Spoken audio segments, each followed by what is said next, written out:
Hello students, welcome back to IC Personal Tuition Class. APTC means પઢાઈ easy, success guaranteed. આજે આપણે ધોરણ 10માં પ્રકરણ 1 વાસ્તવિક સંખ્યાઓ સ્વાધ્યાય 1.1ના અગત્યના દાખલાઓ શીખીશું. દાખલા નંબર 1.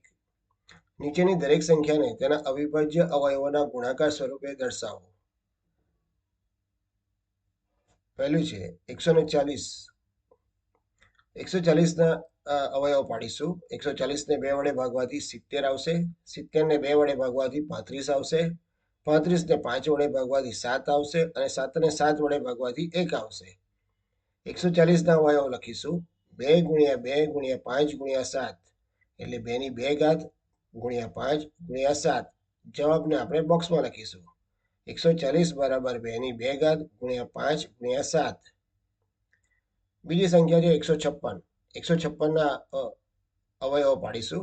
156ને 2 વડે ભાગવાથી 78 આવશે. 78ને 2 વડે ભાગવાથી 39 આવશે. 39ને 3 વડે ભાગવાથી 13 આવશે અને 13ને 13 વડે ભાગવાથી 1 આવશે. 156ના અવયવો લખીએ 156 બરાબર 2 ગુણ્યા 2 ગુણ્યા 3 ગુણ્યા 13 એટલે 2 ની 2 ઘાત ગુણ્યા 3 ગુણ્યા 13. જવાબને બોક્સમાં લખીશું 156 બરાબર 2 ની 2 ઘાત ગુણ્યા 3 ગુણ્યા 13. ત્રીજી સંખ્યા 3825. 3825ને 3 વડે ભાગવાથી 1275 આવશે. 1275ને 3 વડે ભાગવાથી 425 આવશે. 425ને 5 વડે ભાગવાથી 85 આવશે. 85ને 5 વડે ભાગવાથી 17 આવશે. 17ને 17 વડે ભાગવાથી 1 આવશે. 3825ના અવયવ લખીશું 3 ગુણ્યા 3 ગુણ્યા 5 ગુણ્યા 5 ગુણ્યા 17. 3 ની 2 ઘાત 5 ની 2 ઘાત અને 17. જવાબને બોક્સમાં લખીશું 3825 બરાબર 3 ની 2 ઘાત ગુણ્યા 5 ની 2 ઘાત ગુણ્યા 17. ચોથી સંખ્યા 5005. 5005ને 5 વડે ભાગવાથી 1001 આવશે. 1001ને 7 વડે ભાગવાથી 143 આવશે. 143ને 11 વડે ભાગવાથી 13 આવશે. 13ને 13 વડે ભાગવાથી 1 આવશે. 5005ના અવયવ લખીશું 5 ગુણ્યા 7 ગુણ્યા 11 ગુણ્યા 13. જવાબને બોક્સમાં લખીશું 5005 બરાબર 5 ગુણ્યા 7 ગુણ્યા 11 ગુણ્યા 13. પાંચમી સંખ્યા 7429. 7429ને 17 વડે ભાગવાથી 437 આવશે. 437ને 19 વડે ભાગવાથી 23 આવશે. 23ને 23 વડે ભાગવાથી 1 આવશે. 7429ના અવયવ લખીએ 17 ગુણ્યા 19 ગુણ્યા 23. જવાબને આપણે બોક્સમાં લખીશું 7429 બરાબર 17 ગુણ્યા 19 ગુણ્યા 23. દાખલા નંબર 2. નીચે આપેલ પૂર્ણાંકોની જોડીના ગુસા અને લસા શોધો અને ગુસા ગુણ્યા લસા બરાબર બંને પૂર્ણાંકોનો ગુણાકાર થાય છે તેમ ચકાસો. પહેલી સંખ્યા છે 26 અને 91. પહેલા 26ના અવયવો પાડીએ. 26ને 2 વડે ભાગવાથી 13 આવશે અને 13ને 13 વડે ભાગવાથી 1 આવશે. 26ના અવયવ લખીએ 26 બરાબર 2 ગુણ્યા 13. 91. 91ના અવયવ પાડીએ. 91ને 7 વડે ભાગવાથી 13 આવશે અને 13ને 13 વડે ભાગવાથી 1 આવશે. 91 બરાબર 7 ગુણ્યા 13. લસા 26 અને 91નો લસા 2 ગુણ્યા 7 ગુણ્યા 13 એટલે 2 સત્તા 14 અને 14 ગુણ્યા 13 કરીએ એટલે 182 આવશે. ગુસા 26 અને 91નો ગુસા થશે 13. હવે લસા ગુણ્યા ગુસા બરાબર બંને પૂર્ણાંકોનો ગુણાકાર એટલે લસા 182 અને ગુસા 13 બંનેનો ગુણાકાર કરીએ તો 2366 આવશે. હવે બંને પૂર્ણાંકોનો ગુણાકાર એટલે કે 26 અને 91નો ગુણાકાર કરીએ તો 2366 આવશે. મતલબ જવાબ સાચો થઈ જશે. બીજી સંખ્યા 510 અને 92. 510ના અવયવો પાડીએ. 510ને 2 વડે ભાગવાથી 255 આવશે. 255ને 3 વડે ભાગવાથી 85 આવશે. 85ને 5 વડે ભાગવાથી 17 આવશે. 17ને 17 વડે ભાગવાથી 1 આવશે. 92ના અવયવ પાડીએ. 92ને 2 વડે ભાગવાથી 46 આવશે.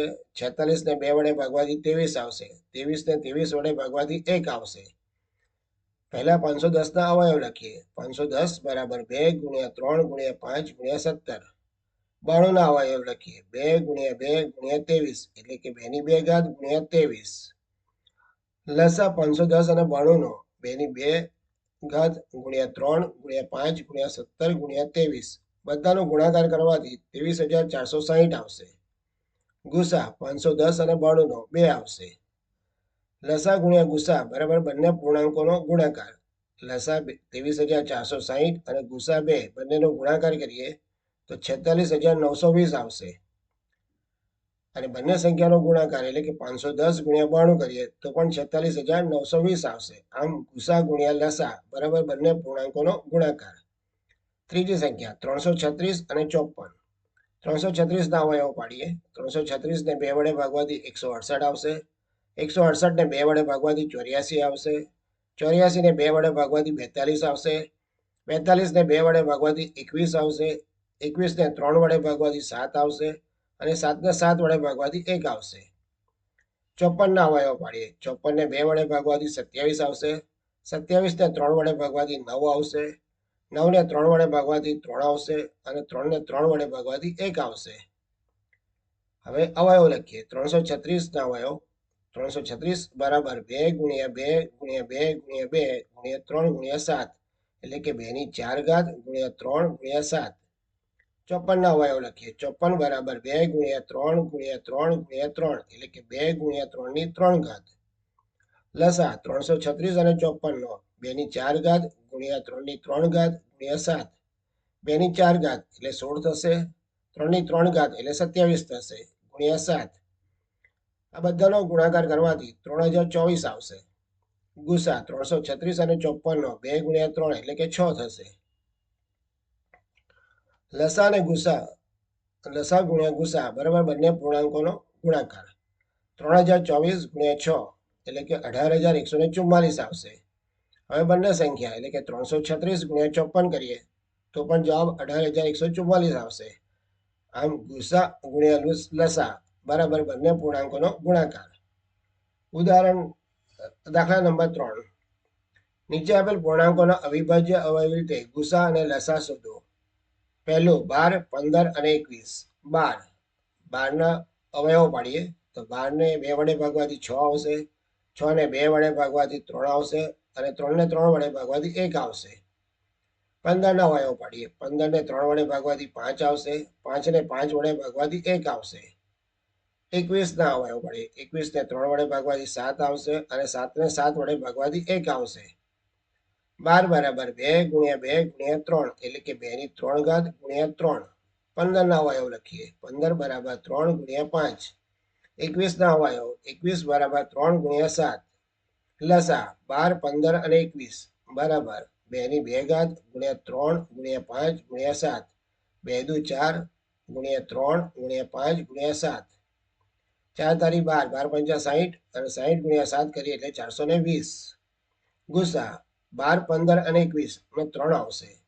જવાબને આપણે બોક્સમાં લખીશું. લસા બરાબર 420 અને ગુસા બરાબર 3. બીજી સંખ્યા 17, 23 અને 29. 17, 23 અને 29 અવિભાજ્ય સંખ્યા છે. એટલે કે 17 બરાબર 17 ગુણ્યા 1, 23 બરાબર 23 ગુણ્યા 1, 29 બરાબર 29 ગુણ્યા 1. લસા 17, 23 અને 29 નો તો 17 ગુણ્યા 23 ગુણ્યા 29 એટલે 11,339. ગુસા 17, 23 અને 29 નો ગુસા 1 આવશે. જવાબને આપણે બોક્સમાં લખીશું. લસા બરાબર 11,339 અને ગુસા બરાબર 1. ત્રીજું 8, 9 અને 25. 8 ના અવયવો પાડીએ. 8 ને 2 વડે ભાગવાથી 4 આવશે. 4 ને 2 વડે ભાગવાથી 2 આવશે. અને 2 ને 2 વડે ભાગવાથી 1 આવશે. 9 ના અવયવ પાડીએ. 9 ને 3 વડે ભાગવાથી 3 આવશે. અને 3 ને 3 વડે ભાગવાથી 1 આવશે. 25 ના અવયવ. 25 ને 5 વડે ભાગવાથી 5 આવશે. અને 5 ને 5 વડે ભાગવાથી 1 આવશે. હવે અવયવ લખીએ. 8 બરાબર 2 ગુણ્યા 2 ગુણ્યા 2 એટલે 2 ની 3 ઘાત. 9 બરાબર 3 ગુણ્યા 3 એટલે 3 ની 2 ઘાત. 25 બરાબર 5 ગુણ્યા 5 એટલે કે 5 ની 2 ઘાત. લસા બરાબર 8, 9 અને 25 નો લસા થશે 2 ની 3 ઘાત, 3 ની 2 ઘાત અને 5 ની 2 ઘાત. 2 ની 3 ઘાત એટલે 8 થશે. 3 ની 2 ઘાત એટલે 9 થશે. અને 5 ની 2 ઘાત એટલે 25 થશે. આ બધાનો ગુણાકાર કરવાથી 1,800 જવાબ આવશે. અને ગુસા 8, 9 અને 25 નો 1 આવશે. જવાબને આપણે બોક્સમાં લખીશું. લસા બરાબર 1,800 અને ગુસા બરાબર 1. ચોથી રકમ દાખલા નંબર 4 જો ગુસા 306 અને 657 બરાબર 9 આપેલ હોય તો લસા 306 અને 657 નો શોધો. હવે અહીં 306 ને આપણે નામ આપી દઈએ અને 657 ને બી નામ આપી દઈએ. લસા AB બરાબર A ગુણ્યા B ભાગ્યા ગુસા AB. A બરાબર 306 અને B બરાબર 657 લઈએ તો લસા 306 અને 657 બરાબર 306 ગુણ્યા 657 ભાગ્યા ગુસા 306 657. 306 ગુણ્યા 657 ભાગ્યા 9. 306 ને 9 વડે ભાગવાથી 34 આવશે. 34 ગુણ્યા 657 કરીએ તો 22,338 આવશે. જવાબને આપણે બોક્સમાં લખીશું. લસા બરાબર 306 અને 657 બરાબર 22,338. દાખલા નંબર 7 એક રમતના મેદાનમાં વર્તુળાકાર માર્ગ છે. સોનિયાને તેનું એક પરિભ્રમણ પૂરું કરતા 18 મિનિટ લાગે છે, જ્યારે રવિને તેનું એક પરિભ્રમણ પૂરું કરતા 12 મિનિટ લાગે છે. ધારો કે બંને એક જ સમયે એક જ બિંદુએથી એક જ દિશામાં પરિભ્રમણ કરવાનું પ્રારંભ કરે છે, તો કેટલી મિનિટ બાદ બંને ફરીથી પ્રારંભ બિંદુ પર ભેગા થાય? એનો મતલબ આપણે લસા શોધવાનો છે. 12 અને 18 નો લસા શોધીએ તો 12 ને 2 વડે ભાગવાથી 6 આવશે અને 18 ને 2 વડે ભાગવાથી 9 આવશે. 6 ને 2 વડે ભાગવાથી 3 આવશે. 9 ને 2 વડે નહીં ભાગાય એટલે 9 ના 9 લખીશું. 3 ને 3 વડે ભાગવાથી 1 આવશે. 9 ને 3 વડે ભાગવાથી 3 આવશે. 3 ને 3 વડે ભાગવાથી 1 આવશે. હવે લસા 12 અને 18 નો લખીશું. 2 ગુણ્યા 2 ગુણ્યા 3 ગુણ્યા 3 એટલે કે 2 ની 2 ઘાત અને 3 ની 2 ઘાત. 2 ની 2 ઘાત એટલે 4 અને 3 ની 2 ઘાત એટલે 9. 4 9 36. જવાબને આપણે બોક્સમાં લખીશું. જો સોનિયા અને રવિ એક જ સમયે એક જ બિંદુએથી એક જ દિશામાં પરિભ્રમણ કરવાનું પ્રારંભ કરે તો 36 મિનિટ બાદ બંને ફરીથી પ્રારંભ બિંદુ પર ભેગા થાય.